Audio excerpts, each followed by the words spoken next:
अस्सलाम वालेकुम अज़ीज़ दोस्तों बुज़ुर्गों। WP नंबर 32931 ऑफ 2023 मैंने हाई कोर्ट के अंदर एक रिट पिटीशन दाखिल की थी पुलिस जुल्म के ख़िलाफ़।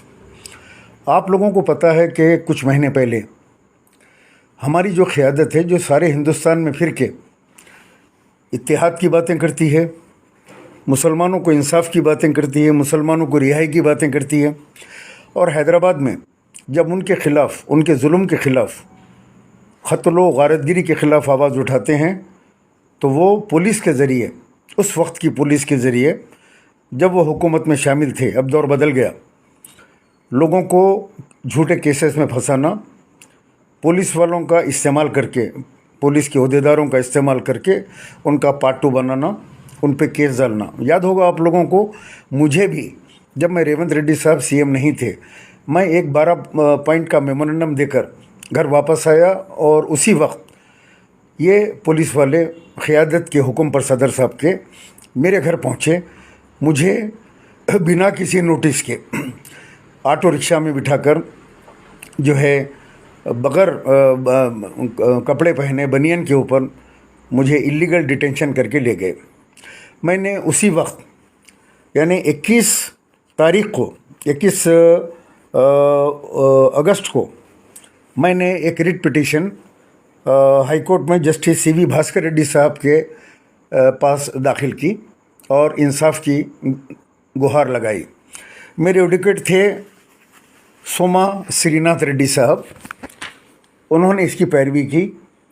पहली पेशी के ऊपर जज साहब ने बड़ा सख्त अल्फाज में कहा कि सारे CCTV फुटेज जिसमें मुझे गिरफ़्तार किया गया, पकड़ के ऑटो में ले गया, उसको आप जो है हिफाजत से रखिए, सारे रिकॉर्ड को छेड़छाड़ ना करें और आप काउंटर दाखिल करें। फिर पुलिस ने इसको दबाने की कोशिश की, काउंटर दाखिल नहीं किया, नतीजे में पेंडिंग हो गया। फिर उसको निकाला जज साहब ने। आज टेबल के ऊपर पहुंचा, जज साहब ने कहा कहाँ है CCTV फुटेज। CCTV फुटेज बताया गया। सारी चीज़ देखने के बाद उन्होंने कहा क्या ये जो सैयद सलीम हैं, ये कोई गांजे का कारोबार करते हैं, शराब का कारोबार करते हैं, लैंड ग्रैबर हूँ मैं क्या हूँ? एक सीनियर सिटीज़न को तुम लोग इस तरीके से कैसे इलीगल डिटेंशन कर सकते हो? उन्होंने फौरी कमिश्नर ऑफ पुलिस हैदराबाद को ऑर्डर्स इशू करे, सख्त ऑर्डर दिए कि फौरी ये तमाम चीज़ों की इंक्वायरी, इन्वेस्टिगेशन करके हाई कोर्ट के अंदर रिपोर्ट सबमिट करें कि आपने क्या एक्शन लिया है इन पुलिस वालों के ख़िलाफ़, जो क़ानून को इन लोगों ने बदनाम किया। लिहाजा मुझे उम्मीद है नए कमिश्नर ऑफ पुलिस से कि पहले के कमिश्नर ऑफ पुलिस तो खामोश बैठ गए थे इस मामले में, इंसाफ दिलाने की बात की ज़रूर मुझसे, लेकिन वो फिर खामोश हो गए।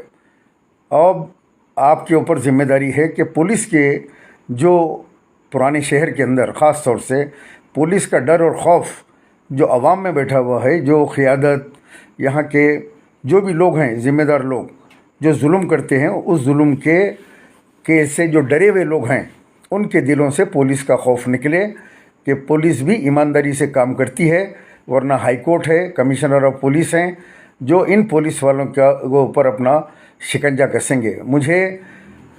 मैं बहुत जल्द ऑर्डर कॉपी का इंतज़ार कर रहा हूँ, वो 2 दिन में मिलेगी। मैं ऑर्डर कॉपी लेकर CM रेवंत रेड्डी साहब से मुलाकात करूँगा और उनको ये सारी तफसील बताते हुए कहूँगा कि ये टास्क फोर्स के और जो इंस्पेक्टर चंद्रान गुट्टा इस केस में इन्वॉल्व है, इन तमाम को जो है सस्पेंड किया जाएगा। वहीं खड़े के मैं इंशाल्लाह ऑर्डर निकालूँगा ताकि ये पुलिस वाले सस्पेंड हों तो दूसरों में डर और खौफ पैदा हो कि अब हमको किसी MLA, MP या कारपोरेटर की बात नहीं सुननी चाहिए, हमको क़ानून के हिसाब से काम करना चाहिए।